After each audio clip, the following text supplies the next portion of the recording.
তো আপনিও তো বাবা, হযরত লুকমান আলাইহিস সালাতু সালাম উনিও ছিলেন একজন বাবা। তো আপনি কেমন বাবা আর উনি কেমন বাবা, আপনি একটু মিলান তো। আপনি কোন দিন আপনার সন্তানদেরকে বলছেন বাবা আসো আমার সঙ্গে নামাজে আসো? আপনি যদি বাবা হিসেবে সন্তানকে যদি হাত ধরে বলতেন বাবা আব্বু আসো তো আমার সাথে নামাজে আসো, আপনার কথা কি সন্তান ফালাইতে পারতো? আপনি নিজে চিন্তা করেন, আপনি নিজে কতটা ব্যর্থ বাবা। আপনি তো দুনিয়ার জন্য সব করতে পারতেছেন, আপনি কাজ করতেছেন, অনেক সময় দাওয়াত দিয়ে বলতেছেন হুজুর কাজের জন্য পারি না। বাবা আপনার শরীর যখন বন্ধ হয়ে যাবে ওই কাজ কি থেমে থাকবে বলেন? আপনার ব্যবসা প্রতিষ্ঠান, আপনার চাকরি, মসজিদ, এখানে আমি আছি কদম আছি, আমার শরীর নিস্তব্ধ হয়ে গেছে, আমি শেষ। এই মিম্বর কি বসা থাকবে? এই মিম্বর কি খালি থাকবে? আমার অনুপস্থিতি এক সপ্তাহ যাবে না। আপনারা কালকে থেকে আমি এখন মারা যাই, আপনারা কালকে থেকে খুঁজাখুঁজি করবেন যে নতুন ইমাম সাহেব আনো। আমার অনুপস্থিতিতে আপনার এই মসজিদ বন্ধ থাকবে না। আপনার অনুপস্থিতিতে আপনার ঘর কিন্তু থেমে থাকবে না।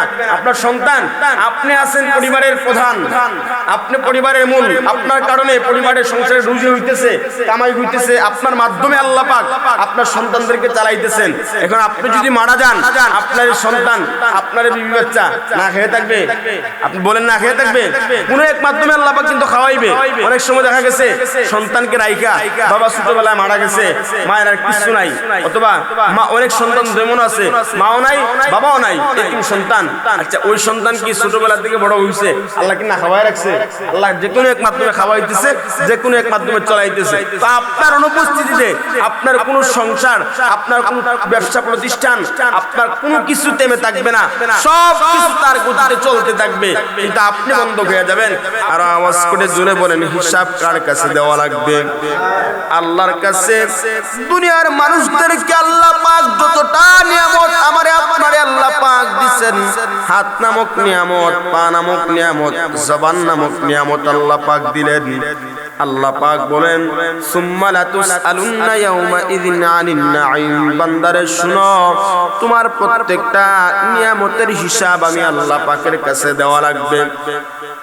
রাসূল করিম সাল্লাল্লাহু আলাইহি ওয়াসাল্লাম উম্মতদেরকে যারা বলতেছেন এরা উম্মতরা শুনো, কিয়ামতের ময়দানে যদি আল্লাহ পাক কোন বান্দার কাছ থেকে হিসাব নেওয়া আরম্ভ করেন, বান্দার কাছ থেকে যদি আল্লাহ পাক হিসাব নেন, তাহলে ওই বান্দাটা যদি আল্লাহর কাছে হিসাব দেয়, হিসাব যদি আল্লাহ পাক নিয়ে নেন, তাহলে কোনো বান্দা তার হিসাব দেওয়া আল্লাহর কাছে সম্ভব না।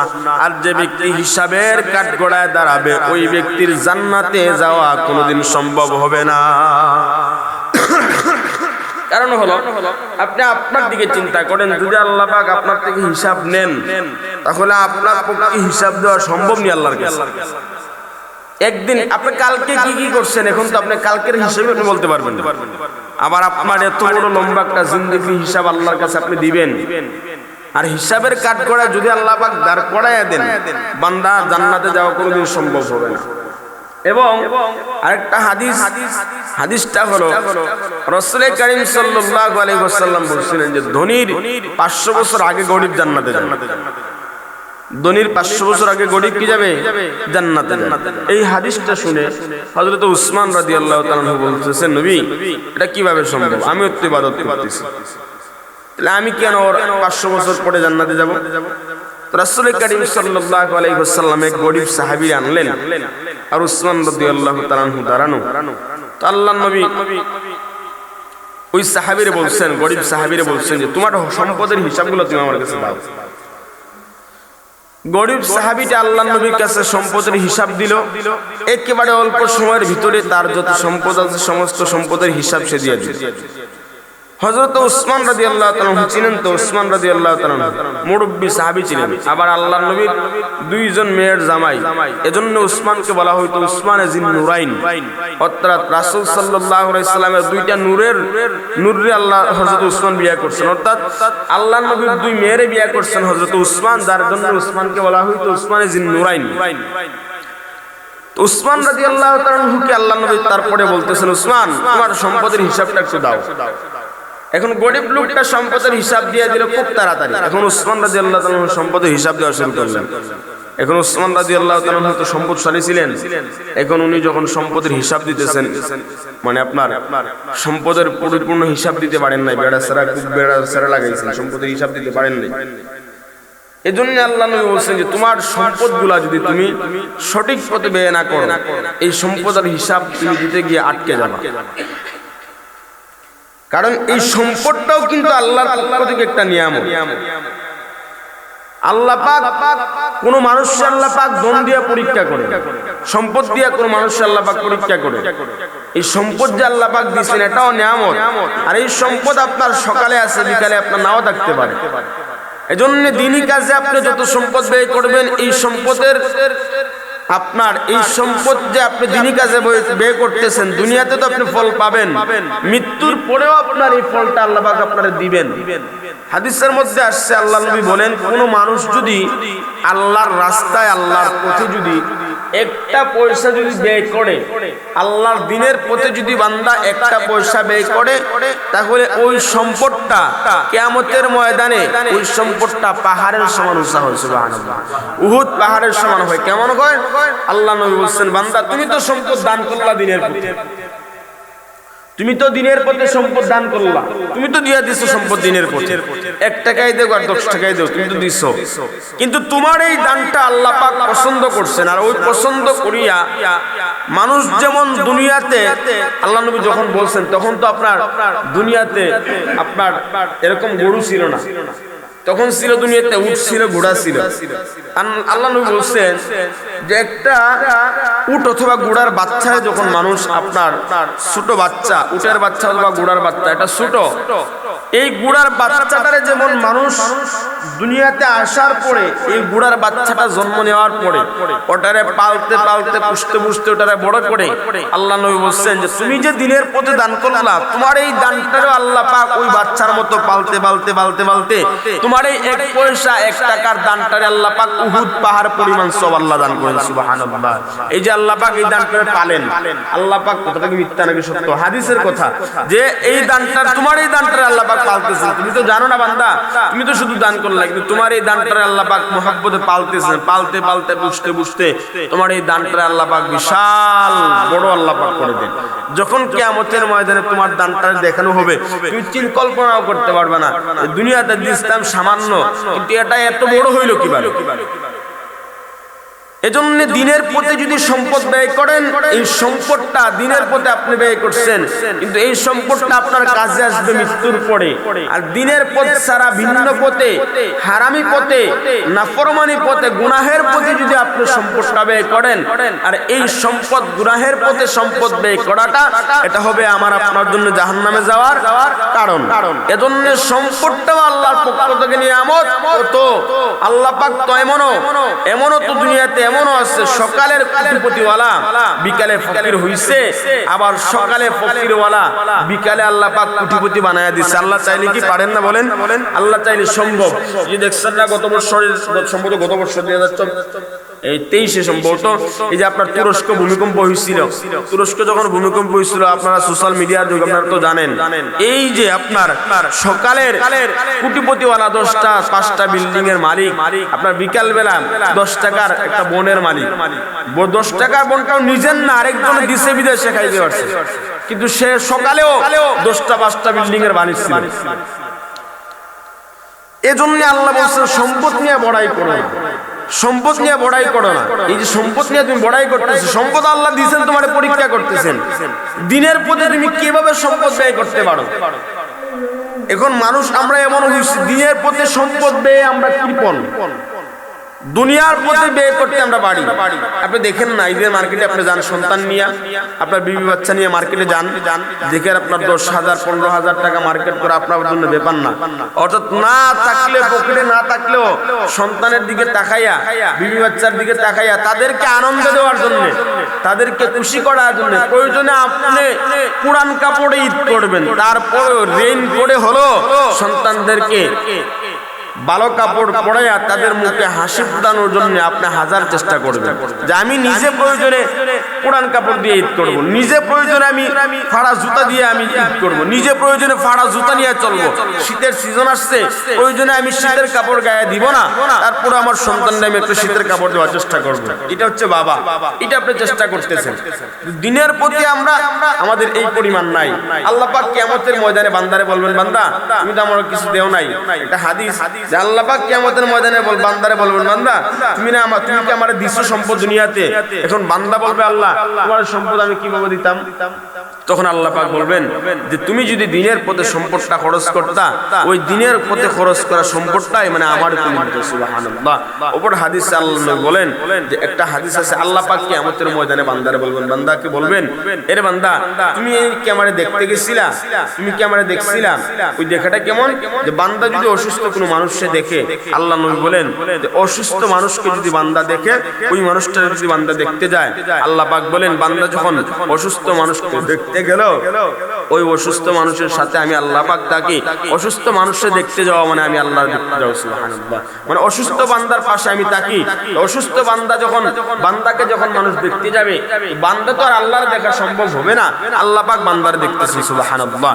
এই যে বিষয়গুলা আল্লাহ পাক প্রত্যেকটা নিয়ামত আমার আপনার দিচ্ছেন, আর প্রত্যেকটা নিয়ামতের হিসাব কিয়ামতের ময়দানে আল্লাহ পাক আমার কাছ থেকে আপনার কাছ থেকে পুঙ্খানুপুঙ্খানুভাবে নিবেন। ওই দিন হিসাবের কাঠগড়ায় যে আটকে যাবে, ধরা পড়ে যাবে বান্দা, আল্লাহর পক্ষ থেকে জান্নাতে যাওয়া সম্ভব হবে না। হিসাবে যারা আটকে যাবে তারা জাহান্নামী। এজন্য আল্লাহ পাক বলেন বান্দা তোমার প্রত্যেকটা নিয়ামতের হিসাব আল্লাহ তোমার কাছ থেকে নেবেন, প্রত্যেকটা আমানতের হিসাব তোমার কাছ থেকে নেবেন। বান্দার আমানতগুলা দুনিয়াতে আমানত হচ্ছে দুই ধরনের। একটা আমানত হচ্ছে ব্যক্তিগত আমানত, আরেকটা আমানত হচ্ছে পারিবারিক আমানত। ব্যক্তিগত আমানত হচ্ছে আমি নিজে, আপনি নিজে, আপনার পুরো দেহটা হচ্ছে আপনার কাছে আল্লাহর পক্ষ থেকে ব্যক্তিগত আমানত, আর আপনার সন্তান, আপনার বিবি, আপনার ফ্যামিলি, ওইটা হচ্ছে আপনার কাছে আল্লাহর পক্ষ থেকে পারিবারিক আমানত। এই যে দুইটা আমানত, এই দুইটার মালিক কিন্তু আপনি না, আমি না। আপনার শরীরের একটা অঙ্গের মালিক কিন্তু বলতে পারবেন না যে এই অঙ্গের মালিক আমি। আপনার পায়ের মালিক বলতে পারবেন না যে আপনার পায়ের মালিক আপনি। আপনার দেহের মালিক আপনার পক্ষে এইটা বলা সম্ভব না যে আপনার দেহের মালিক আল্লাহ। আমার পুরাটা দেহের মালিককে বলেন, আপনার পুরাটা দেহের মালিককে বলেন। এজন্য আল্লাহ পাক বলতেছেন বান্দা শোনো, দুনিয়াতে আমি আল্লাহ পাক তোমারে নিয়ামত দিলাম, হাত নামক নিয়ামত দিলাম, পা নামক নিয়ামত দিলাম, জবান নামক নিয়ামত আমি আল্লাহ পাক দিলাম। দুনিয়াতে এমন মানুষ আমি আল্লাহ পাক দিচ্ছি যাদের হাত নাই, যাদের পা নাই, যাদের জবান নাই, মুখ থাকার পরেও কথা বলার মতো শক্তি আমি আল্লাহ পাক তারে দেই নাই। শরীর থাকার পরেও চলার মতো শক্তি পা তারে আমি দেই নাই। শরীর থাকার পরেও হাত আমি তারে দেই নাই।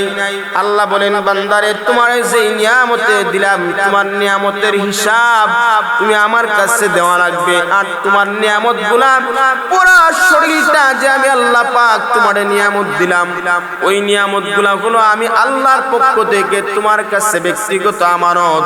আল্লাহ বলতেছেন বান্দা শোনো, ওই ব্যক্তিগত আমানতের হেফাজত যদি তুমি না করতে পারো, বান্দা শুনে রেখো, ওই আমানতের হেফাজত তুমি যদি না করতে পারো, আজকে নয়, কালকে নয়, 1 বছর পরে, 10 বছর পরে হলেও বান্দা তুমি যখন আমি আল্লাহ পাকের কাছে আসবা, আমি আল্লাহ পাকের কাছে আসার পরে বান্দা তোমার ওই ব্যক্তিগত আমানতের হিসাব আমি আল্লাহর কাছে দেওয়া লাগবে। ওই ব্যক্তিগত আমানত যে আল্লাহ পাক হাত দিলেন, ওই হাত দ্বারা আপনি বারো কতটুকু কাজ করছেন আপনি নিজে চিন্তা করেন। আল্লাহ পাক জবান দিয়েছেন, ওই জবান দ্বারা আপনি কেমন ভালো কাজ করছেন। ওই জবান দ্বারা আপনি দেখেন তো, চিন্তা করে ওই জবান দ্বারা আপনি কতদিন ভালো কাজ করছেন, কতদিন আপনি এই জবান দ্বারা কোরআন তেলাওয়াত করছেন। চক্ষু নামক নিয়ামত আল্লাহ পাক দিলেন, ওই চক্ষু নামক নিয়ামত তো আল্লাহ পাক দুনিয়াতে কত মানুষকে দেয় নাই। আল্লাহ পাক চক্ষু নামক নিয়ামত দিলেন, ওই চক্ষু নামক নিয়ামত যে আল্লাহ পাক আমারে আপনারে আল্লাহ দিলেন, আপনি আপনারে আমি আমারে নিজে নিজে প্রশ্ন করি তো, এই চোখ দ্বারা আমি কতদিন আল্লাহ পাকের কোরআনটা দেখে দেখে পড়ছি আপনারা যে আল্লাহ পাক হাত দিলেন আপনার ঘরের মধ্যে কোরআনটা দিনের পর দিন পড়ে থাকে আপনি কয়টা দিন ওই কোরআনটা নিজের হাতে আইনা হাত দিয়া কোরআনটারে মুইসা নিজের বুকের সাথে লাগাইছেন আপনি নিজে নিজে চিন্তা করেন বাবা আপনার যে আল্লাহ পাক পা নামক নিয়ামত দিছে কত মানুষের তো পা নাই চাইলে হাঁটতে পারে না আপনারা যে আল্লাহ পাক পা দিলেন বাবা আপনি নিজে নিজে চিন্তা করেন ওই পা দিয়ে আপনি দিনের পর দিন কাজ করতে পারেন রাতে 3টার সময় 4টার সময় উঠিয়া নিজের জমিতে কাজ করতে যাইতে পারেন জমিতে ধান লাগাইতে যান জমিতে ফসল ফলাইতে যাইতে পারেন কিন্তু আল্লাহ যে আপনারে পা দিলেন পায়ের মধ্যে হাঁটার মতো শক্তি যে আল্লাহ পাক আমারে আপনারে দিলেন আপনি নিজে নিজে চিন্তা করেন তো বাবা ওই পা দ্বারা কয়টা দিন আপনি আযান শোনার পরে মসজিদে এসে আল্লাহর কুদরতি কদমে সিজদা দিলেন আপনার এই কপাল নামক নিয়ামত যে আল্লাহ পাক দিলেন ওই কপালটা যে আল্লাহ পাক নিজের কুদরতি হাত দ্বারা বানাইছেন মহব্বত করিয়া মায়া করিয়া আপনি নিজে চিন্তা করেন তো দেখি কতদিন আপনি ওই কপাল দ্বারা আয়েশা আল্লাহর কুদরতি কদমে মসজিদের মধ্যে আয়েশা সিজদা দিবেন আপনি কতদিন আল্লাহরে ডাকছেন আল্লাহর ওই সমস্ত হিসাবগুলা আল্লাহ পাক কিয়ামতের ময়দানে বান্দার কাছ থেকে নেবেন আর বান্দার কাছ থেকে যদি আল্লাহ পাক হিসাব নিয়ে নেয় রে বাবা কোন মানুষের ক্ষমতা নাই আল্লাহর কাছে হিসাব দিতে হযরতে আম্মা জান আয়েশা বলেন আরে দুনিয়ার মানুষ শুনো আল্লাহর নবী যখনই আল্লাহর কাছে দোয়া করতেন এমন কোন দোয়া নাই আল্লাহর নবী দোয়া করতেছেন আল্লাহর কাছে এমন কোন দোয়ায় আল্লাহর নবী এই কথাটা বলেন নাই আল্লাহুম্মা হাসিবনি হিসাবান ইয়াসীরা ওগো আল্লাহ আপনি আমারে বিনা হিসেবে জান্নাত দেন আল্লাহ পাকের নবী বিশ্ব নবী আল্লাহ পাকের বন্ধু আল্লাহর বন্ধু হয়ে যদি হাবিবুল্লাহ হয়ে যদি আল্লাহর নবী নিজে আল্লাহর কাছে দোয়া করেন আল্লাহ গো আমারে বিনা হিসেবে আপনি জান্নাত দেন তাহলে চিন্তা করে দেখেন আমার আপনার অবস্থাটা কি হবে আল্লাহর নবী যদি নিজে এই দোয়াটা করেন আল্লাহর কাছে আল্লাহুম্মা হাসিবনি হিসাবান ইয়াসীরা আল্লাহ আপনার বিনা হিসেবে আমারে আপনি তুমি জান্নাত দিও হিসাবের কাঠগড়ায় দাঁড় করায়েন না নবী বলতেন আল্লাহ গো হিসাবের কাঠগড়ায় যদি আমারে আপনি দাঁড় করান হিসাব দেওয়া আমার পক্ষে সম্ভব না আল্লাহর নবী নিজে যদি এই কথাটা বলে থাকেন বাবারা তাহলে চিন্তা করে দেখেন আমারে আপনারা যদি আল্লাহ পাক কিয়ামতের ময়দানে হিসাবের কাঠগড়ায় দাঁড় করায় দেন তাহলে আমার আপনার পক্ষে কি হিসাব দেওয়া সম্ভব হবে বলেন নবী নিজে আল্লাহর কাছে দোয়া করতেন আল্লাহ আমার হিসাবের কাঠগড়ায় দাঁড় করায় না অথচ আল্লাহর নবী হাবিবুল্লাহ হযরতে মুহাম্মদ সাল্লাল্লাহু আলাইহি ওয়াসাল্লাম হাবিবুল্লাহ মানে হচ্ছে বন্ধু এখন খলিলুল্লাহ শব্দের অর্থ বন্ধু এখন খলিলুল্লাহ বলা হইতো ইব্রাহিম আলাইহিস সালাতু ওয়াস সালাম রে আর হাবিবুল্লাহ হচ্ছে আমার আপনার নবী মুহাম্মদ সাল্লাল্লাহু আলাইহি ওয়াসাল্লাম তো হাবিবুল্লাহ বন্ধু খলিলুল্লাহ বন্ধু তাহলে দুইটা বন্ধুর মধ্যে পার্থক্য আছে না নাই বলেন পার্থক্য আছে ইব্রাহিম আলাইহিস সালাতু ওয়াস সালাম মিল্লাতা আবিকুম ইব্রাহিম হুয়া সাম্মাকুমুল মুসলিমিন হযরতে ইব্রাহিম আলাইহিস সালাতু ওয়াস সালাম রে বলা হইতো খলিলুল্লাহ আল্লাহর বন্ধু মুসলিম মিল্লাতের পিতা মুসলিম জাগানের পিতা জাতির পিতা ইব্রাহিম আলাইহিস সালাতু ওয়াস সালাম ছিলেন আল্লাহর বন্ধু আমার আপনার নবী মুহাম্মদ আরবি সাল্লাল্লাহু আলাইহি ওয়াসাল্লাম আল্লাহ পাকের বন্ধু তাহলে দুইটা বন্ধুর মধ্যে পার্থক্যটা কি বাবারা শুনে নেন ওই দুইটা বন্ধুর মধ্যে পার্থক্য হলো হযরত ইব্রাহিম আলাইহিস সালাতু ওয়াস সালাম এমন বন্ধু ছিলেন যেই বন্ধুটা আল্লাহরে খুশি করার জন্য সব সময় কাজ করতেন আমি কোন কাজটা করলে আল্লাহ পাক খুশি হবেন ওনার চিন্তা থাকতো আল্লাহরে খুশি করা হযরত ইব্রাহিম আলাইহিস সালাতু ওয়াস সালামের কাছে একবার একটা ফকির আসলো ইব্রাহিম আলাইহিস সালাতু ওয়াস সালামকে পরীক্ষা করার জন্য ওটা আসলে ফকির না ওটা হলো আল্লাহ পাকের ফেরেশতা আল্লাহ পাকের ফেরেশতা হযরত ইব্রাহিম আলাইহিস সালাতু ওয়াস সালামের কাছে আসছে ইব্রাহিমকে পরীক্ষা করার জন্য যখন দরজার সামনে আসলো ইব্রাহিম আলাইহিস সালাতু ওয়াস সালাম দেখতেছেন ওই ফকিরটা আল্লাহ পাকের প্রশংসা করতেছে ইব্রাহিম আলাইহিস সালাতু ওয়াস সালাম যখন সামনে চলে আসলেন ফকিরটা আল্লাহ পাকের প্রশংসা করা বন্ধ করে দিল ইব্রাহিম আলাইহিস সালাতু ওয়াস সালাম ফকিরকে ডাক দিয়ে বলতেছেন এর ফকির শোনো তুমি তো একটু আগে যার প্রশংসা করছিলা ওই প্রশংসাটা তুমি আবার করো আল্লাহু আকবার হযরত ইব্রাহিম আলাইহিস সালাতু ওয়াস সালাম বলতেছেন তুমি যার প্রশংসা করছিলে একটু আগে উনার প্রশংসাটা আবার করো ফকির বলতেছে না আমি আর পারবো না। ইব্রাহিম আলাইহিস সালাম বলতেছেন যে তুমি আবার একটু প্রশংসা করো, তুমি যদি আবার প্রশংসা করতে পারো, তুমি যদি ওই মানুষটার আবার প্রশংসা করো, আমার যে খামার আছে খামারের মধ্যে যত বকরি ভেড়া আছে আমার অর্ধেক বকরি ভেড়া তোমারে দিয়ে দিব। ফকিরটা আল্লাহ পাকের প্রশংসা করলো, করার পরে ইব্রাহিম আলাইহিস সালাম বলতেছেন যে আবার তুমি আল্লাহর প্রশংসা করো। ফকিরটা বলতেছে না আমি আল্লাহর প্রশংসা করতে পারবো না।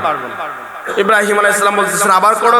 যে এরকম অনুনয় বিনয় করতে করতে করতে করতে ইব্রাহিম আলাইহিস সালাম শেষ পর্যন্ত বলতেছেন তুমি যদি আমার রবের প্রশংসাটা যদি আমার সামনে আবার করো, আমি ইব্রাহিমের যত সম্পত্তি আছে সমস্ত সম্পত্তি তোমার দিয়ে দিব। সুবহানাল্লাহ। এই যে ইব্রাহিম আলাইহিস সালাম এই কাজগুলো করতেন কারে খুশি করার জন্য বলেন, আর জুড়ে বলেন কারে খুশি করার জন্য? আল্লাহরে খুশি করার জন্য। উনি হচ্ছেন খলিলুল্লাহ। ওনার চিন্তা ছিল সব সময় আল্লাহরে খুশি করা। ইব্রাহিম আলাইহিস সালাম খলিলুল্লাহ। আর আমার আপনার নবী রাহমাতুল লিল আলামিন আখিরি জামানার পয়গম্বর উনি হচ্ছেন হাবিবুল্লাহ। সুবহানাল্লাহ। হাবিবুল্লাহ তো এমন বন্ধু যেই বন্ধুরে খুশি করার জন্য স্বয়ং আসমানের মালিক জমিনের মালিক আল্লাহ সুবহানাহু ওয়া তাআলা নবীরে খুশি করার জন্য হাবিবুল্লাহ নামক বন্ধুরে খুশি করার জন্য আল্লাহ নিজে কাজ করতেন। সুবহানাল্লাহ। আল্লাহ নিজে কাজ করতেন বন্ধুরে খুশি করার জন্য, হাবিবুল্লাহরে খুশি করার জন্য। আর খলিলুল্লাহ উনি কাজ করতেন আল্লাহরে খুশি করার জন্য, আর আল্লাহ কাজ করতেন মুহাম্মদ সাল্লাল্লাহু আলাইহি ওয়াসাল্লামকে খুশি করার জন্য। সুবহানাল্লাহ। ইনি হচ্ছেন হাবিবুল্লাহ। এমন বন্ধু একজন সেই যিনি আল্লাহ নিজে খুশি করতেন, উনাকে খুশি করার জন্য কাজ করতেন। সেই বন্ধুটা সেই রাহমাতুল লিল আলামিন উনি নিজে দোয়া করতেন আল্লাহুম্মা হাসিবনি হিসাবান ইয়াসিরা, আল্লাহ আমারে বিনা হিসাবে জান্নাত দিও। উনি যদি আল্লাহর কাছে এই দোয়া করছেন, আমার আপনার হালত কি হবে বলেন? আমরা তো যেমনি পারি তেমনি চলতেছি। যদি আল্লাহ পাক বলছেন আগে আল্লাহ পাক যদি পায়ের হিসাব যদি আমার আপনার কাছ থেকে নেন, হিসাব দেওয়া সম্ভব? আল্লাহ যদি বলেন তোমার তো পা নামক নিয়ামত দিছিলাম, ওই নিয়ামতের কি হিসাব আমার কাছে দেও? ওই পা দিয়ে কয়দিন ভালো কাজ করছো, ওই পা দিয়ে কয়দিন আমার কুদরতি কদমে সেজদা দিছো? সম্ভব? সম্ভব না। কিন্তু আল্লাহ পাক এই নিয়ামত যে আপনার দিলেন, যে প্রথমে বলছিলাম খুলিকাল ইনসানু যায়ীফা, মানুষকে আল্লাহ পাক সবচেয়ে দুর্বল করে বানাইছেন। পৃথিবীতে যত সৃষ্টি আছে সমস্ত সৃষ্টির থেকে আল্লাহ পাক সবচেয়ে দুর্বল করে কাদেরকে বানাইছেন? আমাদেরকে বানাইছেন। আল্লাহ পাক সবচেয়ে দুর্বল করে বানাইছেন। এই কথাটার প্রমাণ আল্লাহ পাক কোরআনুল কারিমে নিজে দিবেন, যে আল্লাহ পাক বলতেছেন তোমাদেরকে আমি আল্লাহ পাক দুর্বল করে বানাইছি। কিন্তু এই দুর্বল মানুষদেরকে আমি আল্লাহ পাক সমস্ত সৃষ্টির মধ্য থেকে আমি আল্লাহ পাক শ্রেষ্ঠত্ব দিলাম। সুবহানাল্লাহ। সমস্ত সৃষ্টির মধ্য থেকে আল্লাহ পাক শ্রেষ্ঠত্ব দিয়েছেন আমাদেরকে, সুন্দরের সার্টিফিকেট দিয়েছেন আমাদেরকে আল্লাহ পাক। আপনি যত বলেন না কেন, আপনি একটা বিল্ডিং একটা ইমারত দেখে যদি আপনি বলেন যে ওই বিল্ডিংটা আপনার কাছে সবচেয়ে সুন্দর, একটা পাখি, বিভিন্ন পাখি আমাদের দেশে তো এরকম বিভিন্ন সুন্দর সুন্দর পাখি নাই, অন্যান্য বিদেশি যে প্রাণীগুলো আছে বা পশুগুলো আছে পাখিগুলো আছে দেখতে অনেক সুন্দর মনে হইতেছে। এখানে আপনি যদি পাখিরে দেখে যদি বলেন পাখিটা তোমার সবচেয়ে সুন্দর লাগতেছে, একটা বিল্ডিং একটা ফুলের গাছ অথবা অন্যান্য কিছু দেখে যদি আপনি বলেন তারে তোমার সবচেয়ে সুন্দর লাগতেছে, আপনি বলতেছেন তারে সুন্দর লাগতেছে, কিন্তু পাখিটা তার ভাষায় আপনার বুঝাইতে চাইতেছে বান্দা তুমি মনে করতে পারো আমি সবচেয়ে সুন্দর, কিন্তু আমি যে সুন্দর এটার সার্টিফিকেট নাই, কিন্তু তুমি যে সুন্দর এই সুন্দরের সার্টিফিকেটটা আল্লাহ পাক স্বয়ং কোরআনুল কারীমের মধ্যে আল্লাহ পাক দিলেন। সুবহানাল্লাহ। আমরা যে সবচেয়ে সুন্দর এই সার্টিফিকেটটা কে দিবেন বলেন? আর আসতে বলেন সার্টিফিকেট কে দিছে? জুড়ে বলেন সার্টিফিকেট কে দিবেন? সবাই আল্লাহরে জুড়ে জুড়ে ডাকতেন তো সবাই পড়েন আল্লাহ, আরো জুড়ে পড়েন আল্লাহ, সবাই মুহাব্বতে পড়েন সুবহানাল্লাহ, জুড়ে পড়েন আলহামদুলিল্লাহ, সবাই মুহাব্বতে পড়েন লা ইলাহা ইল্লাল্লাহ। আমি যে কথাটা বলছিলাম বাবারা, আল্লাহ পাক প্রত্যেকটা মানুষকে আল্লাহ পাক আমানত দিলেন। একটা আমানত হলো ব্যক্তিগত আমানত, আরেকটা আমানত হলো পারিবারিক আমানত।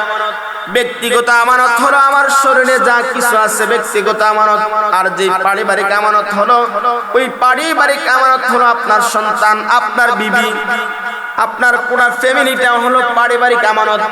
আল্লাহ পাক ওই পারিবারিক আমানতের হিসাব আল্লাহ পাক কিয়ামতের ময়দানে নেবেন। আল্লাহ যদি কিয়ামতের ময়দানে আপনারা যদি আল্লাহ পাক প্রশ্ন করেন, বান্দা শোনো, তোমারে তো আমি আল্লাহ পাক দুইটা ছেলে অথবা তিনটা ছেলে দিছিলাম নিয়ামত, ওই তিনটা ছেলেরে দুইটা ছেলেরে দিনের পথে তুমি চালাইছনি, ওই তিনটা ছেলেরে তুমি ইসলামী জ্ঞান শিক্ষা দিছনি, দিনের পথে চালাইছনি, তাদেরকে নামাজের দাওয়াত দিলানি, রোজার দাওয়াত দিলানি, তো আপনি ওই প্রশ্নটার জবাবটা আপনি আপনারে প্রশ্ন করেন। আল্লাহ যদি কিয়ামতের ময়দানে বলেন, বান্দারে তোমার সন্তান যে আমি আল্লাহ পাক তোমারে দিছিলাম, ওই সন্তানদেরকে তুমি কোন পথে চালাইছো, বলেন দেখি হিসাব দেওয়া কি সম্ভব? আল্লাহ যদি প্রশ্ন, আল্লাহ তো প্রশ্ন করবেনই। আল্লাহ পাক যেহেতু নিয়ামত দিলেন, আমানত দিলেন, সন্তান আল্লাহ পাক আপনারে দিবেন, কিন্তু এই সন্তানকে আপনার নাকি আল্লাহর পক্ষ থেকে আমানত? সন্তানটা আল্লাহর পক্ষ থেকে আমানত। আপনি যতই চিন্তা করেন সন্তান আপনার না। যদি আজকে যদি আপনার সন্তান মৃত্যুবরণ করে, আপনি কি চাইলে তারা ধরে রাখতে পারবেন? আপনি হাজার চেষ্টা করে ধরে রাখতে পারবেন না।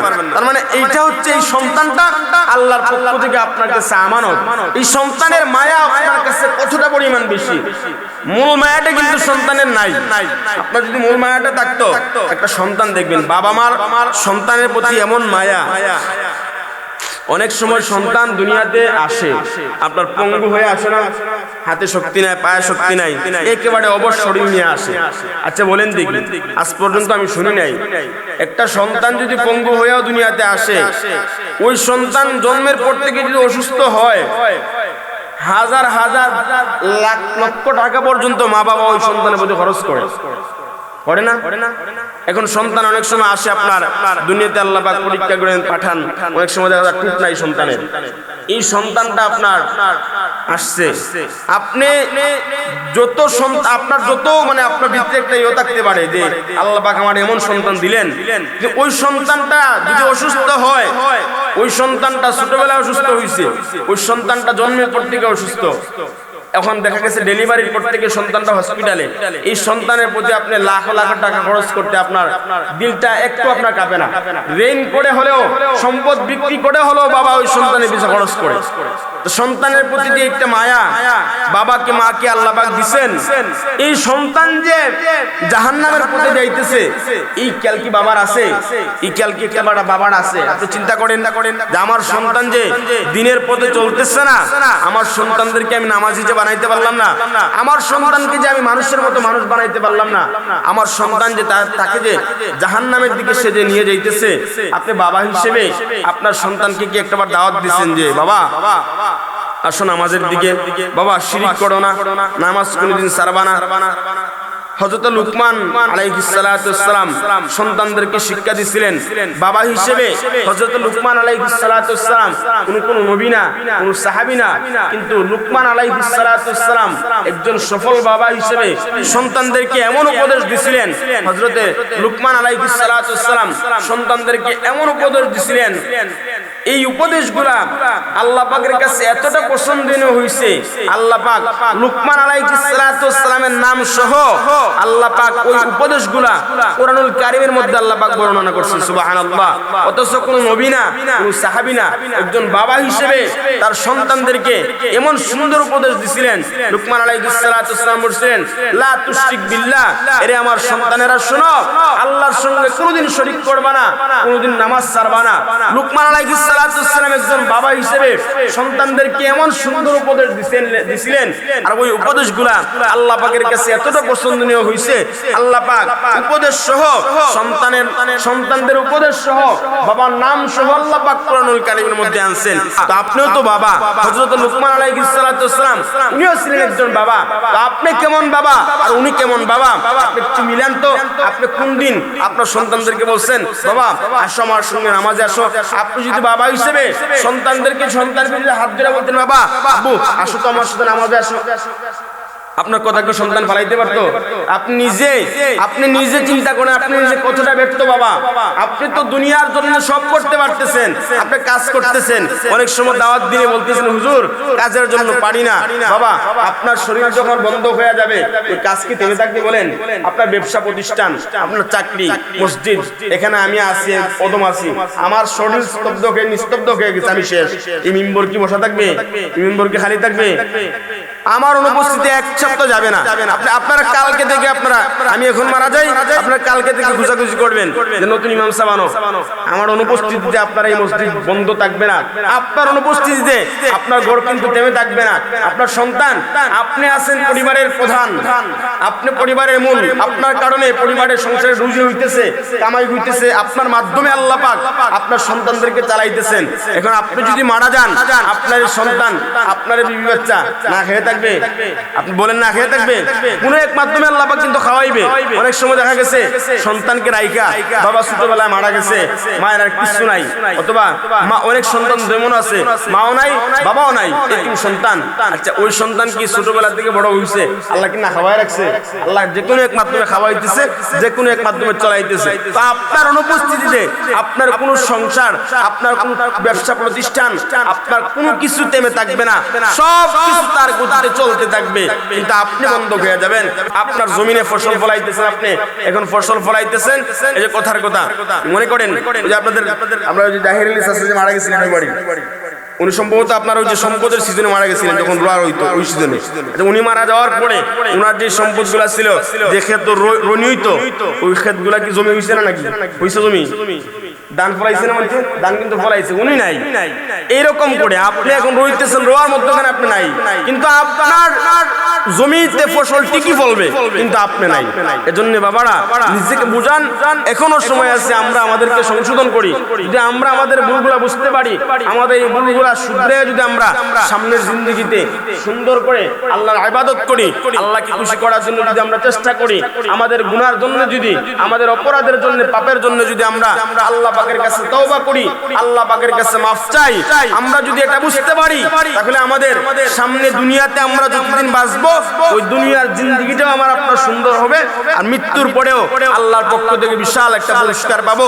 আর আল্লাহ বলতেছেন যে বান্দা শোনো, আমরা যদি খুশি করতে পারো, আমার ইবাদত যদি করতে পারো, দুনিয়াতে আমার ইবাদত করে যদি আমি আল্লাহ পাকের কবরে আসতে পারো, বান্দা তোমার জন্য শ্রেষ্ঠ যে পুরস্কারটা, তোমার জন্য বিশাল সেই পুরস্কারটা হলো আমি আল্লাহর তৈরি জান্নাতের মেহমান আমি আল্লাহ পাক তোমারে বানাবো। সুবহানাল্লাহ। আমরা কি আল্লাহর সেই জান্নাতে যেতে চাই না? নামাজ পড়তে হবে কিনা বাবা বলেন? আলহামদুলিল্লাহ। এখন তুলনামূলক ভাবে আমি তো বলি সবসময় আপনাদের এখানে আলহামদুলিল্লাহ অনেক ভালো। অন্যান্য জায়গার মধ্যে আপনাদের গড় আছে মনে করেন 60টা, এই 60 গড়ের মধ্যে যদি যারাই নামাজ আসে প্রায় এক কাতার দেড় কাতার হয়ে যায় আলহামদুলিল্লাহ। না, আমার কথা হচ্ছে 60 গড়ের 60 জন কেন আসবেন না? আপনি যে এখানেই যে নামাজ পড়তে হবে তা না, আপনার যেই জায়গার মধ্যে আপনার আজান হইছে ওখানেই নামাজ পড়েন। আল্লাহ পাক তো আখিরি জামানার পয়গম্বরের উম্মতদেরকে তো আল্লাহ পাক গোটা জমিনটা আল্লাহ পাক বান্দাদের জন্য, উম্মত বান্দাদের জন্য আল্লাহ পাক গোটা জমিনটারে আল্লাহ পাক মসজিদ বানায় দিয়েছেন। সুবহানাল্লাহ। আপনার নামাজের আজান হইছে, সুবহানাল্লাহ। আল্লাহ পাক আমাদের সবাইরে দ্বীনের সহিহ বুঝদান করুন, মুহাব্বতের দিল থেকে পড়েন আমিন। আল্লাহ পাক আমাদের সবাইরে কবুল করুক, আমিন সুম্মা আমিন। মা আসসালাম। আসসালামু আলাইকুম।